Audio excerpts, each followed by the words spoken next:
الحمد لله وكفى وسلام على عباده الذين اصطفى وبعد. بسم الله الرحمن الرحیم. ګرانو هیوادوالو د کابل درنو ښاريانو، السلام علیکم ورحمت الله وبرکاته.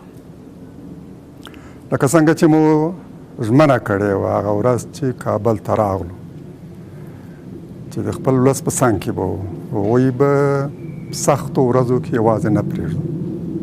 نن ستاسو په څنګ کې یو. متاسفانه مفسد دولت دې ته چمتو نه شو چې له جنګ لاس واخلي، د افغانستان بحران په سوله ییزه توګه حل شي، یو انتقالي ټولو ته د منلو وړ حکومت د قدرت انتقال شي او په دې توګه دا جګړه پای ته ورسېږي. اوس وضعیت داسې دی چې هغوی د کابل د امنیت تامینولو نه هم عاجز دي. په داسې حال کې چې طالبانو امارت اسلامي یوه درنه فیصله وکړه، خپلو جنګیالیو ته وویل چې کابل ته له ننوتو به ډډه کوئ، د کابل دروازو کې پاته شئ. چا چې د دې نه سرغړاوی وکړ، کابل ته داخل شو، مسئولیت به یې په غاړه، مرګ یې هدر ده. موږ د دې درنې فیصلې قدر کوو. همداسې په کار وه. څوک چې اسلام سره تعهد لري، د خپل ولس په نسبت زړهسوی لري، هغه به هېڅکله دې ته ترجیح ورنه کړي چې راشي د ده له وجې نه د هغوی سره و عزت ته صدمه ورسېږي. د کابل ښار کې د امنیت تامینولو تقاضا هم دا وه چې دلته وسلوال داخل نشي.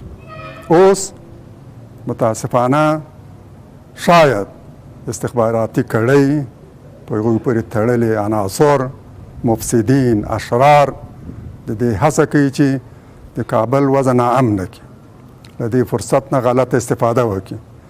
دغه چې د لوټمار لپاره په کمین کې دی، ډزې کوي، یوې خواته بلې خواته ناامني را پیدا کوي، دفترونو ته او د خلکو کورونو ته ننوځي.